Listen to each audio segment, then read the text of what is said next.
Moving to the last part of the salivary gland practical module to talk about the sublingual gland. Where we have sublingual gland, it's not only a single unit like in the parotid or in the submandibular. It is made up of either posterior part, we call it major part or greater sublingual gland, and an anterior part of minor small salivary glands, or it's called lesser sublingual gland. Here we have the sublingual gland. It is mixed. You see a mixed parenchyma of mucus and serous, with a predominance of the mucus pale elements. This is although we say that we have also penetrating of duct system.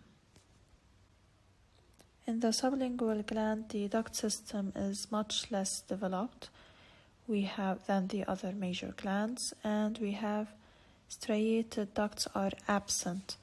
This is these small ducts empty into larger ducts. These acini have intercalated ducts also that may be absent, but the importance is that the basal striations that are found in the striated ducts are not found. So it is not characterized, the striated ducts are not characterized by any striations. Therefore, we see a emptying number of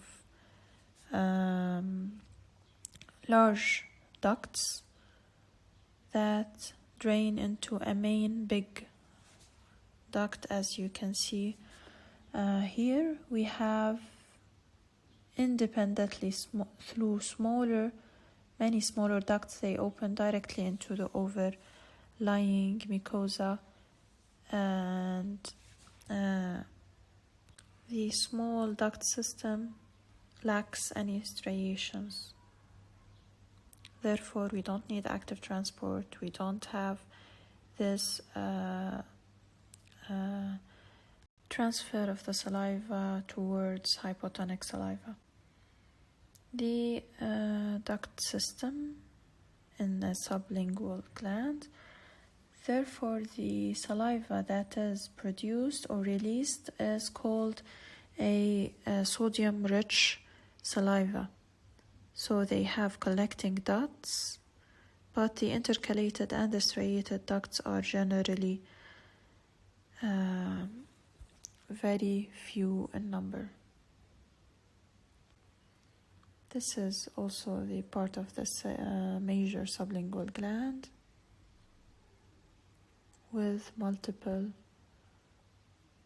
duct system and multiple diameters that lack basolateral striations.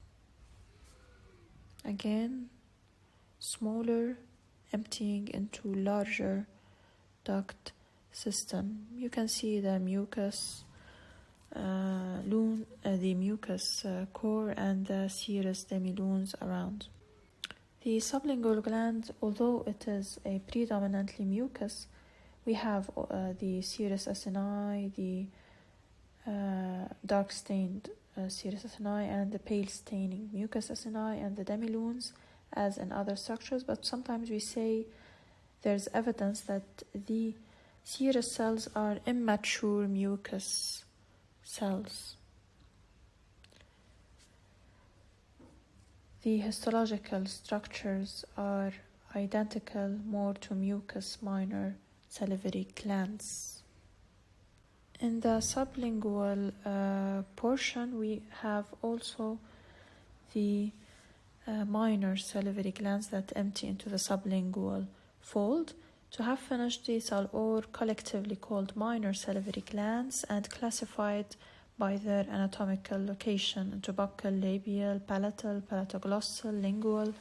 These are high in number, almost 700, and they are primarily mucus, we say, except for the von Ebner's salivary glands, which are serous in type and drain in the trench of the circumvallate papilla.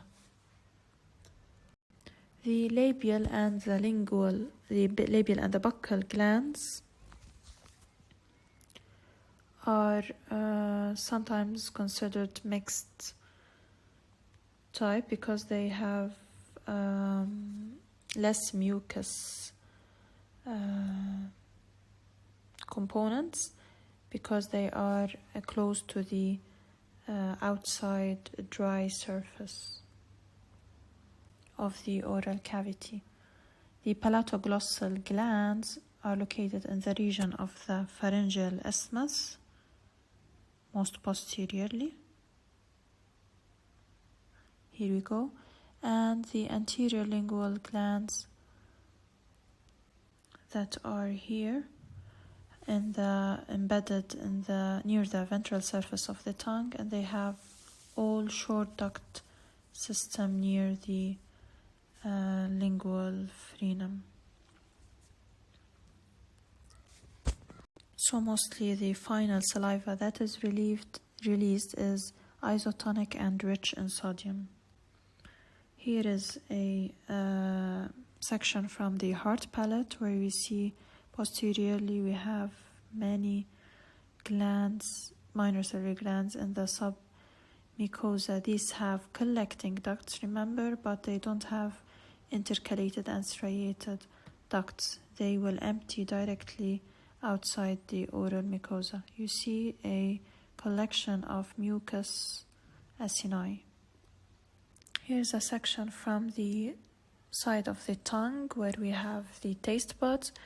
In the trench of each taste bud, we have the circumvallate papilla. We have the minor salivary glands that are called von Ebner's serous salivary glands. They secrete spontaneously and continuously to wash or flush the trenches of the lingual papilla. Here is a section from the labial salivary minor salivary glands. You can see the epithelium, the lamina propria, and the underlying submucosa that attach it to the muscular tissue. See, the labial mucosa is of non-keratinized type.